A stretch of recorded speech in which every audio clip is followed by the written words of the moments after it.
Gracias por acompañarnos aquí en la TV Legislativa. Vamos a conversar con la diputada oficialista, doña Ada Acuña. Doña Ada, gracias por acompañarnos. Gracias a ustedes por estar aquí. Doña Ada, se vienen temas importantes. La comisión de investigadora de SINART ya está a punto de terminar, a punto de concluir.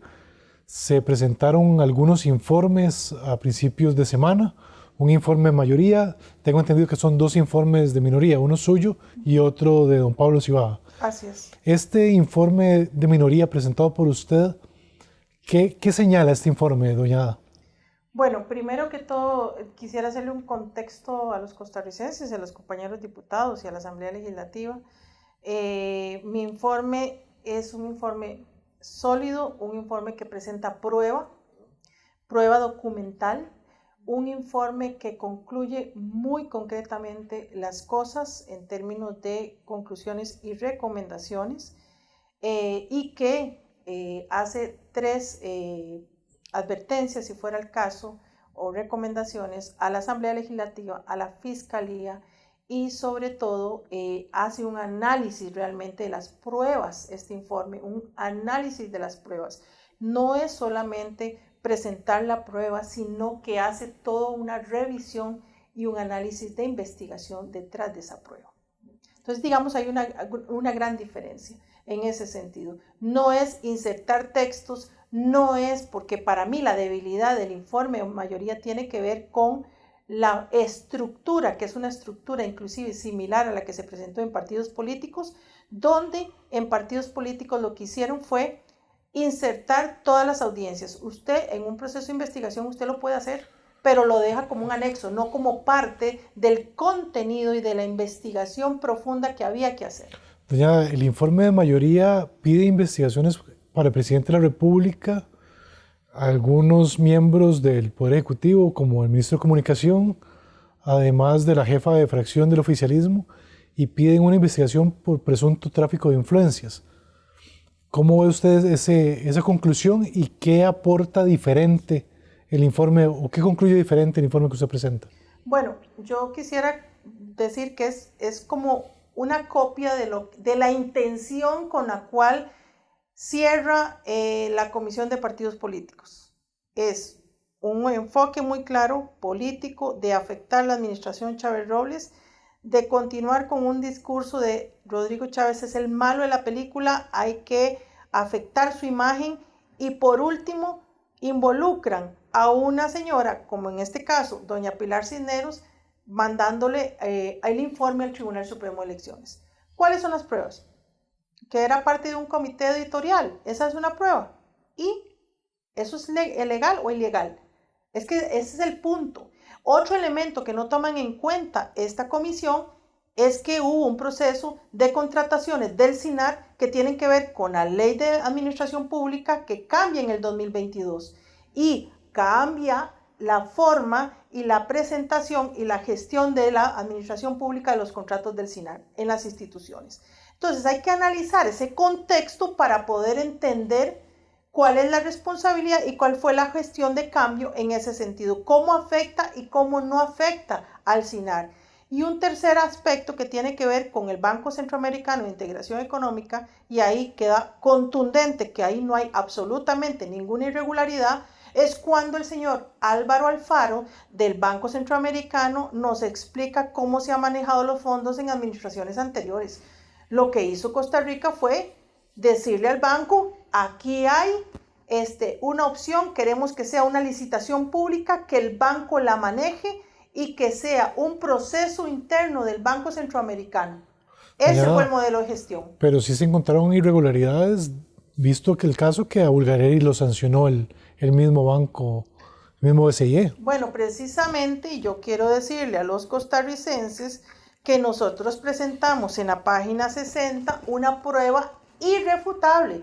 Una de las cosas que sí consideramos hay que mandar a la fiscalía, y en eso estamos de acuerdo, es lo que tiene que ver con este informe y cómo justificamos que sí, efectivamente, Patricia Navarro y Cristian Bulgarelli sabían que iban a participar en una licitación pública. Aquí está la carta donde Cristian Bulgarelli dice y participa con una oferta diciendo que cumple al Banco Centroamericano, donde él se considera que puede ser seleccionado de una licitación pública. Y esto es prueba contundente de que él estaba muy informado de que estaba participando en una licitación pública. Eso es una prueba que no se presentó en ninguno de los otros dos informes. Ojo, costarricenses, esto es contundente. Y entonces sí, efectivamente, ahí hay una irregularidad. Y también estamos mandándole a decir al SINAR que le abra un proceso administrativo a don Federico Amador, porque él es el responsable de presentarle los informes financieros a la Contraloría General de la República. Y ojo, la Contraloría General de la República se trae a cuestionar las contrataciones del SINAR no por actos irregulares, sino porque no cumplieron con un proceso, no cumplieron con estudios de mercado, y en eso está muy claro. Algunas, no todas. ¿Por qué? Porque era parte del proceso de la contratación pública que hay que hacer. Doña Ada, ¿y qué responsabilidad tiene ese Consejo Editorial de Casa Presidencial en todo esto? Bueno, no se llega a enfocar la responsabilidad al nivel que nos hubiera gustado enfocar. Se habla de un personaje que es el señor Federico Cruz, o conocido como Choreco, donde lo que hace o lo que tiene dentro de la investigación que nosotros hacemos es un perfil de asesor, no de toma de decisiones ni de responsabilidades administrativas, y eso es diferente. Hay un consejo asesor también, donde está la señora Patricia Navarro, que desde el día 10 de mayo empieza a hacer grabaciones en Casa Presidencial. Vean qué interesante, ¿por qué 3 días después de ser nombrada empieza a grabar? ¿Cuál era la irregularidad ahí? Más bien, ¿cuál era el objetivo de ella? De afectar una administración en ese sentido. ¿Cuál era la duda? Y la otra es que nunca se presentó denuncias, porque al día de hoy las estamos esperando en el Colegio de Periodistas. No se presentaron denuncias.